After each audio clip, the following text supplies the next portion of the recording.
Bismillahirrahmanirrahim. Assalamualaikum warahmatullahi wabarakatuh. Alhamdulillah rabbil alamin wassalatu wassalamu ala asyrofil anbiya'i wal mursalin wa ala alihi wa sahbihi ajma'in.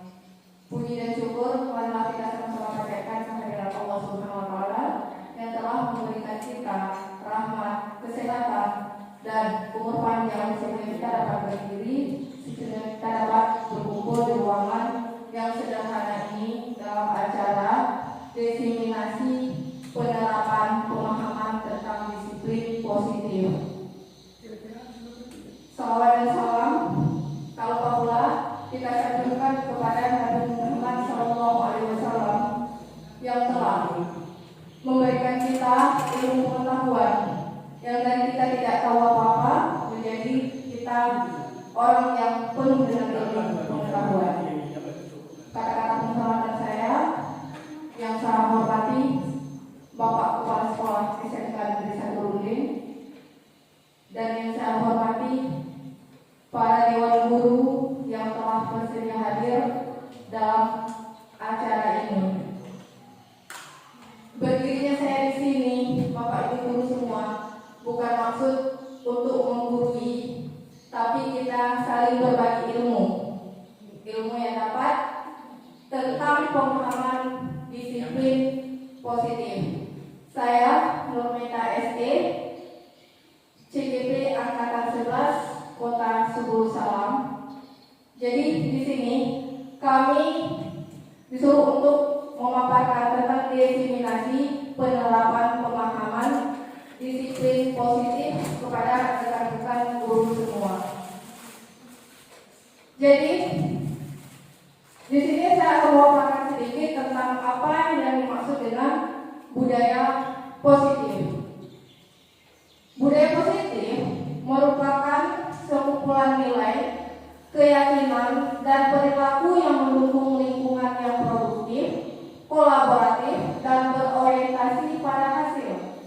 Jadi di sini budaya positif dapat mendorong murid untuk mampu berpikir, bertindak, dan mencipta sebagai proses memerdekakan dirinya sehingga murid mampu mandiri dan bertanggung jawab. Ada beberapa konsep inti daripada budaya positif. Di sini saya akan memaparkan 4 konsep inti daripada budaya positif. Yang pertama adalah tentang pembelajaran dengan paradigma baru. Yang kedua, disiplin positif. Yang ketiga, motivasi perilaku manusia. Dan yang keempat adalah segitiga restitusi. Perubahan paradigma belajar. Yang dimaksud dengan pembelajaran dengan paradigma baru ini, yaitu pembelajaran dengan paradigma baru yang dirancang berdasarkan pembelajaran berdiferensiasi, sehingga peserta didik belajar sesuai kebutuhannya, berdasarkan tahap perkembangan sesuai teori psikologi modern untuk mewujudkan profil pelajar Pancasila. Dalam pembelajaran dengan paradigma baru ini, kita para guru harus bisa menerapkan pembelajaran yang namanya berdiferensiasi. Artinya adalah kita harus memusatkan perhatian kepada murid. Ada beberapa miskonsepsi tentang teori kontrol. Kita kadang-kadang para guru masih memikirkan tentang teori kontrol. Di sini miskonsepsinya yang pertama adalah ilusi mengontrol murid, dan yang kedua itu ilusi bahwa semua penguatan adalah positif, efektif, dan bermanfaat. Dan yang ketiga, ilusi bahwa orang dewasa berhak memaksa. Dan yang keempat, ilusi bahwa kritik dan membuat rasa bersalah mampu menguatkan karakter. Itu yang masih ada dalam pemahaman kita. Jadi itu dikatakan dengan ilusi, miskonsepsi ilusi kontrol. Jadi di sini saya akan mengubah paradigma stimulus respon ke teori kontrol. Jadi di sini kita bisa melihat ada perbedaan antara stimulus respon dengan teori kontrol.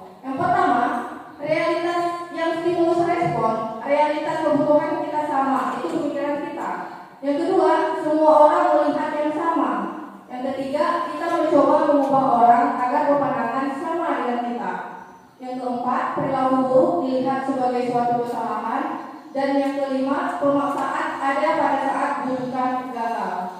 Jadi di sini kita perlu perubahan paradigma yang baru itu, bahwa pada teori kontrol itu realitas kebutuhan kita itu berbeda. Jadi murid itu berbeda kebutuhannya. Yang kedua, setiap orang memiliki gambaran yang berbeda. Yang ketiga, kita berusaha memahami pandangan orang tentang dunia. Jadi di sini kita mengarah ke dunia bukan berpatokan pada itu aja. Dan yang keempat, semua perilaku memiliki tujuan. Dan yang kelima, kolaborasi dan konsensus menciptakan pilihan-pilihan baru. Jadi yang perlu kita terapkan paradigma baru itu adalah tentang teori kontrol. Jadi Bapak Ibu semua, tadi kita sudah pahami tentang paradigma pembelajaran baru. Sekarang kita masuk tentang disiplin positif. Jadi disiplin positif merupakan pendekatan dalam mendidik anak yang memberikan penekanan pada memahami perilaku anak, memberikan pengarahan yang baik, dan membangun hubungan yang positif untuk membentuk karakter yang baik pada anak. Metode ini menekankan pada komunikasi yang baik, pemahaman, serta memberikan konsekuensi yang sesuai tanpa menggunakan hukuman fisik. Jadi di sini Bapak Ibu, kita selama ini menganggap bahwa apakah ada perbedaan antara hukuman dan konsekuensi apabila anak-anak para murid itu melakukan yang namanya kesalahan. Jadi di sini kita pahami sedikit tentang disiplin positif ini.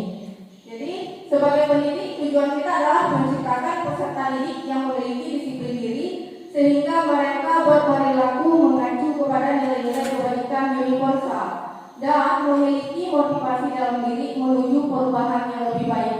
Itu pasti tujuan kita bersama. Ingin anak didik kita itu adalah seorang yang memiliki disiplin diri dan bertanggung jawab ke depannya. Untuk itu kita perlu mempelajari namanya motivasi perilaku manusia. Jadi motivasi perilaku manusia itu ada motivasi intrinsik dari dalam diri manusia itu sendiri, dan ada motivasi ekstrinsik yang berasal dari luar. Jadi di sini ada motivasi intrinsiknya itu kita menganggap bahwa untuk menjadi orang yang mereka inginkan dan menghargai diri sendiri dengan nilai-nilai yang mereka yakini, itu motivasi dari dalam diri. Sedangkan motivasi ekstrinsik yang berasal dari luar itu, yang pertama untuk menghindari hukuman atau ketidaknyamanan, dan yang kedua untuk mendapatkan imbalan atau penghargaan dari orang lain. Itu biasanya kita motivasi untuk melakukan kebajikan.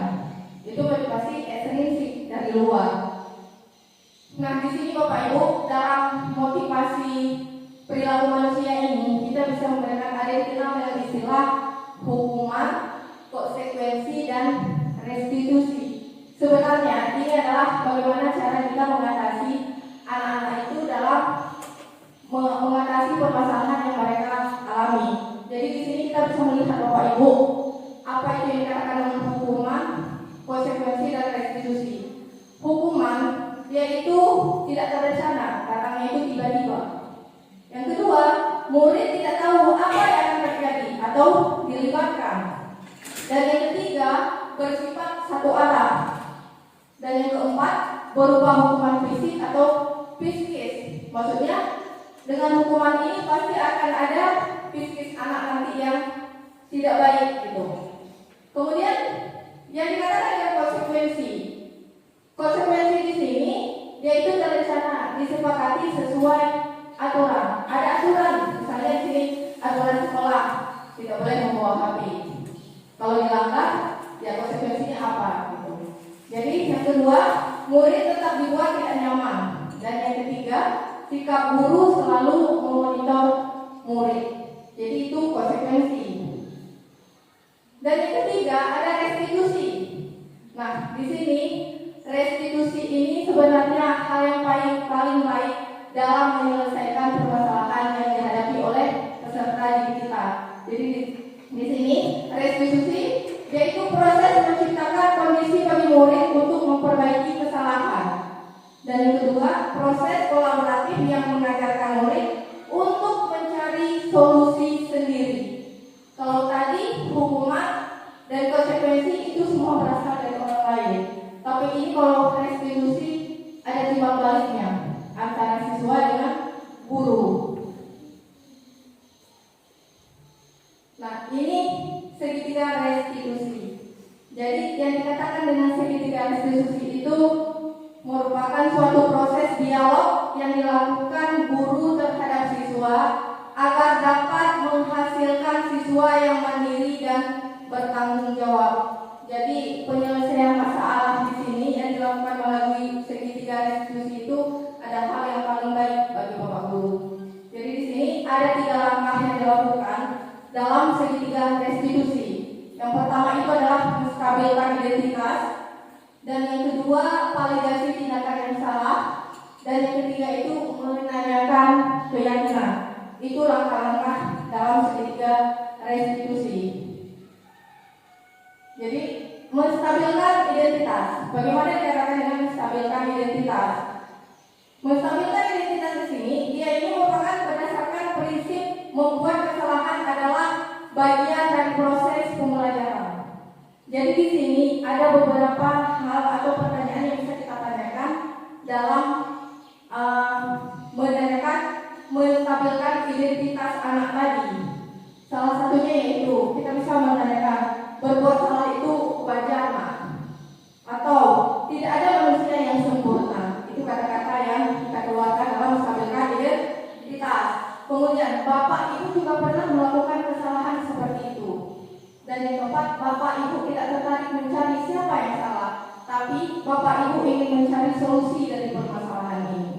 Itu kata-kata bijak untuk menstabilkan identitas. Dan yang kedua, validasi tindakan yang salah. Setelah kita menstabilkan identitas tadi, langkah yang kedua adalah validasi tindakan yang salah. Ini berdasarkan prinsip setiap perilaku berupaya memenuhi kebutuhan tertentu. Jadi dalam melakukan sesuatu kesalahan pasti dia ada tujuan dalam memenuhi kebutuhannya. Jadi di sini ada beberapa pernyataan yang bisa kita nyatakan pada anak apabila dalam kita menyelesaikan masalahnya. Yang pertama itu, kamu pasti punya alasan kenapa melakukan hal itu. Dan yang kedua, padahal kamu bisa melakukan hal yang lebih baru dari ini ya. Dan yang ketiga, kamu patut bangga pada dirimu sendiri karena kamu telah melindungi sesuatu yang penting bagimu. Berarti di sini kita tidak mengarahkan anak. Kita hanya menyatakan validasi tindakan yang mereka lakukan itu adalah salah. Dan yang ketiga, langkahnya itu adalah menanyakan keyakinan. Jadi di sini menanyakan keyakinan ini didasarkan prinsip teori kontrol bahwa kita dapat memunculkan motivasi secara intrinsik. Nah, dalam menanyakan keyakinan ini ada beberapa pernyataan yang bisa kita katakan. Yang pertama, apa keyakinan kelas kita? Karena di sini ada nanti pembelajaran tentang keyakinan kelas. Bapak Ibu guru pasti sudah mengerti tentang apa yang dikatakan dengan keyakinan kelas yang disepakati oleh bersama-sama dengan murid. Dan yang kedua, nilai-nilai apa yang telah disepakati bersama? Yang ketiga, seperti apa gambaran kelas yang ideal menurut kamu? Dan yang keempat itu, kamu ingin menjadi orang yang seperti apa? Itu merupakan beberapa pernyataan yang bisa kita lakukan dalam menanyakan keyakinan kepada anak. Jadi Bapak Ibu, ini ada contoh yang saya lakukan dalam penerapan segitiga restitusi.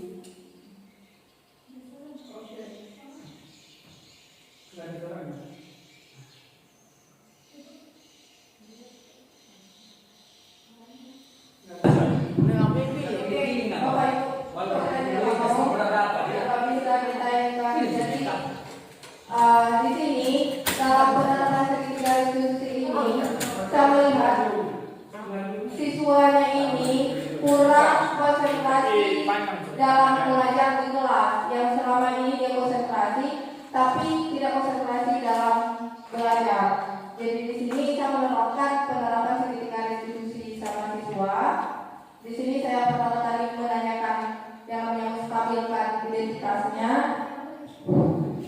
Kemudian saya juga membuat mereka tindakan yang salah, dan yang ketiga menanyakan keyakinan apa yang mereka lakukan.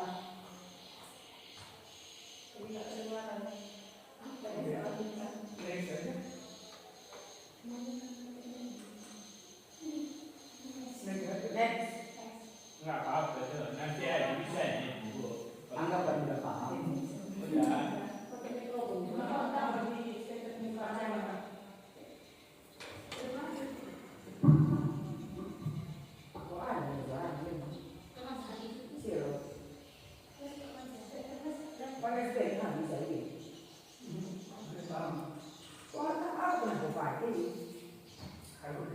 Laptop rumah harta, bukan.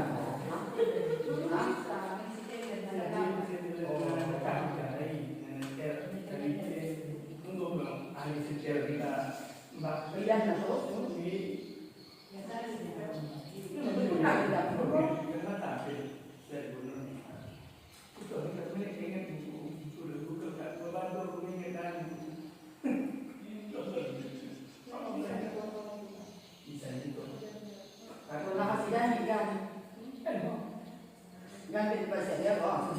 Orang makuan aku. Marah aku. Sengaja ke sekolah. Tahu sih tahu. Orang tadi ku boleh. Ya orang tadi gua padung enggak. Orang pangan. Pangan. Gua pangan. Suara itu bisa diapakan. Kalau suara itu bisa nanti diakarkan.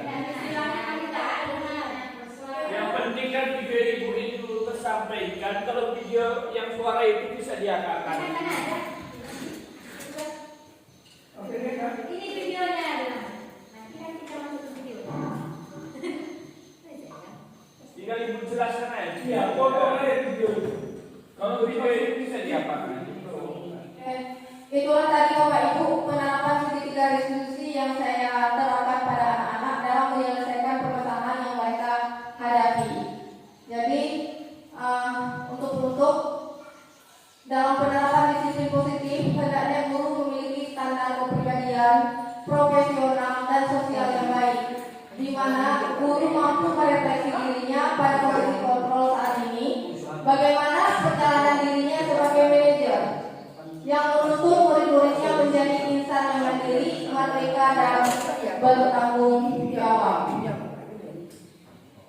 Jadi demikian pemakaran dari saya, Bapak Ibu Guru, dan saya ucapkan terima kasih atas partisipasinya dan meluangkan waktu sejenak dalam kegiatan ini.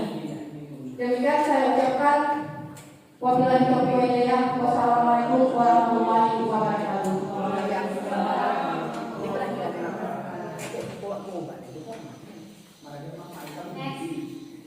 Next.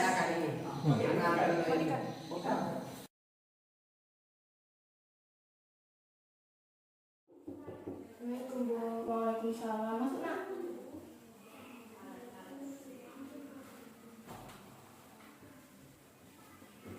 Duduk nak. Apa kabar hari ini? Alhamdulillah baik. Alhamdulillah. Ibu harap memang baik ya selalu lah. Kamu tahu nggak kenapa ibu panggil kamu? Tidak. Jadi kan gini, selama ini ibu perhatikan beberapa kali itu kamu tidak konsentrasi dalam belajar.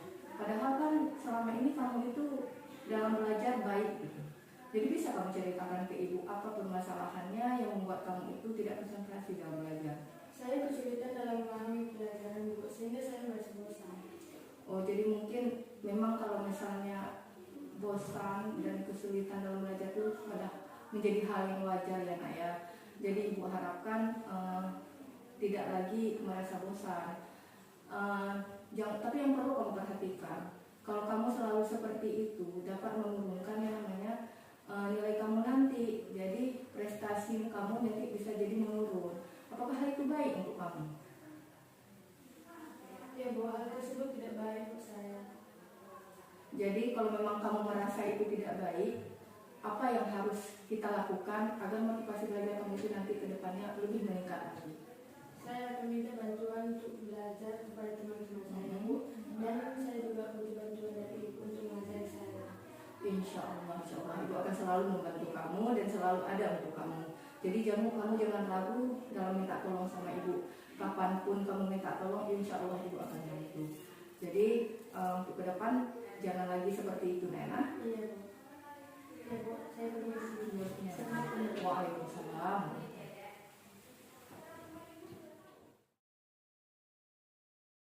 Assalamualaikum warahmatullahi wabarakatuh. Perkenalkan, nama saya Waliana Pinanggunan, siswa kelas 11 SMK Negeri 1 Runding. Menurut saya, penyelesaian masalah yang dilakukan oleh Bu Nurmaita dengan menggunakan segitiga restitusi sangat nyaman bagi saya karena saya bisa menyampaikan masalah dan memberikan solusi yang baik dan bermanfaat bagi saya. Terima kasih. Wassalamualaikum warahmatullahi wabarakatuh.